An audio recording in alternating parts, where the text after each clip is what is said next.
Salam dari HKBP Kernolong, HKBP tertua di Pulau Jawa. Sebelum kita memasuki peraduan malam, sejenak kita mendengarkan firman Tuhan. Mari kita berdoa. Segala hormat, puji, dan syukur kami kenaikkan kepadamu Tuhan, yang selalu menjaga dan memelihara kehidupan kami. Di malam ini kami mau mendengarkan firman-Mu. Bersabdalah ya Bapa, kami sudah siap mendengar. Namun di atas itu semua ampuni dosa kami. Hanya dalam nama anak-Mu Yesus Kristus, kami telah berdoa dan mengucap syukur. Amin. Firman Tuhan, renungan bagi kita di malam ini, sesuai dengan bacaan malam Almanak HKBP 2024, Senin 18 November 2024, dari kitab Wahyu pasal yang kelima, dimulai dari ayat yang pertama hingga ayat yang kelima, dan yang menjadi pembimbing renungan ayat 5. Lalu berkatalah seorang dari tua-tua itu kepadaku, jangan engkau menangis. Sesungguhnya singa dari suku Yehuda, yaitu tunas Daud, telah menang, sehingga ia dapat membuka gulungan kitab itu dan membuka ketujuh materainya. Yesus tunas muda yang telah menang. Bapak Ibu saudara-saudari yang dikasihi Tuhan Yesus Kristus, kitab Wahyu adalah kitab yang menjadi pembicaraan yang sering kali dikatakan sulit untuk dipahami. Namun kita mengetahui bahwa kitab Wahyu berisikan tentang bagaimana Yohanes mengalami penglihatan tentang akhir zaman. Yesus memberitahukan tentang penglihatan kepada Yohanes atas hukuman dan ketidakadilan yang akan dialami oleh mereka yang tidak turut melakukan kehendak Tuhan. Ketika kita melihat bahwa peristiwa itu memampukan Yohanes untuk sepertinya tidak memiliki pengharapan bahwa akankah tidak ada lagi keselamatan atau pengampunan bagi orang-orang. Bapak Ibu saudara-saudari yang dikasihi Tuhan Yesus Kristus, apa yang harus dilakukan? Ada dua patung singa yang gagah menjaga pintu masuk perpustakaan umum di New York. Patung marmer itu berdiri gagah sejak patung itu diresmikan pada tahun 1911.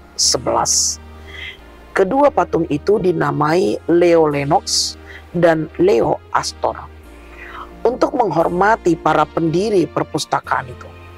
Namun selama masa pergumulan, selama masa depresi besar, wali kota Fiorella LaGuardia menggantikan kedua patung itu dengan nama Fortitude, ketabahan, dan Passion, kesabaran.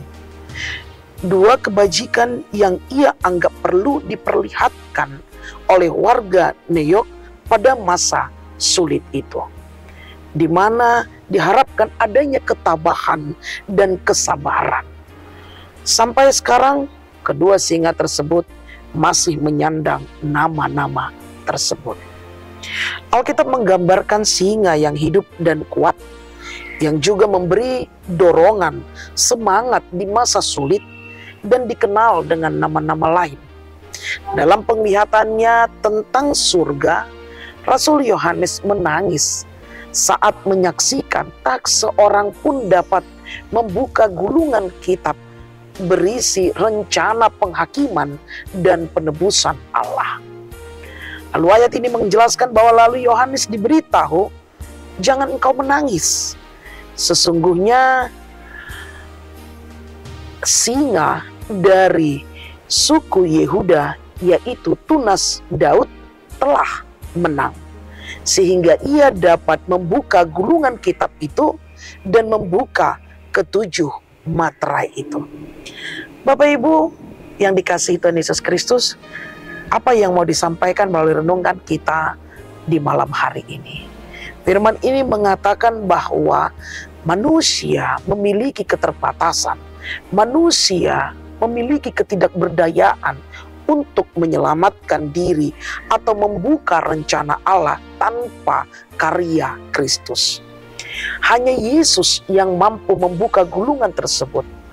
Ini menunjukkan bahwa hanya melalui Yesus Kristus kita dapat mengerti dan menerima setiap rencana keselamatan Allah. Sebagai anak domba, Yesus mengorbankan dirinya untuk dunia, dan hanya melalui pengorbanannya lah kita memperoleh kemenangan atas dosa dan maut. Karena itu, Bapak Ibu saudara-saudari yang dikasihi Tuhan Yesus Kristus, kita mengetahui betapa besarnya cinta kasih Tuhan, betapa sayangnya Tuhan kepada umat manusia, sehingga Ia menyuruh anaknya Yesus Kristus untuk menebus dosa-dosa kita. Pilihlah Dia sebagai jalan keselamatan kita, dan berilah respon terbaik, di mana kita telah diangkat dari gelimangan dosa, dan Dia telah menyelamatkan kita melalui putranya Yesus Kristus. Selama kita hidup di muka bumi ini untuk melakukan yang seturut dengan kehendak Allah, maka niscayalah kemenangan yang diberikan Tuhan atas hidup orang percaya akan memperoleh keselamatan. Mulailah dan lakukanlah yang seturut dengan kehendak Tuhan melalui setiap perkataan kita dan perbuatan kita yang mendatangkan berkat dan bukan batu sandungan. Amin. Terima kasih Bapa atas firman yang telah kami dengar. Biarlah kiranya Tuhan semakin menguatkan iman percaya kami, untuk kami dapat melakukan yang seturut dengan kehendak-Mu. Karena Engkau adalah Tuhan yang telah menyelamatkan hidup kami. Berkati kami Tuhan dalam peristirahatan kami. Hanya dalam nama anak-Mu Yesus Kristus kami telah berdoa dan mengucap syukur. Anugerah dari Tuhan kita Yesus Kristus, kasih setia Allah Bapa dan persekutuan Roh Kudus menyertai engkau. Amin.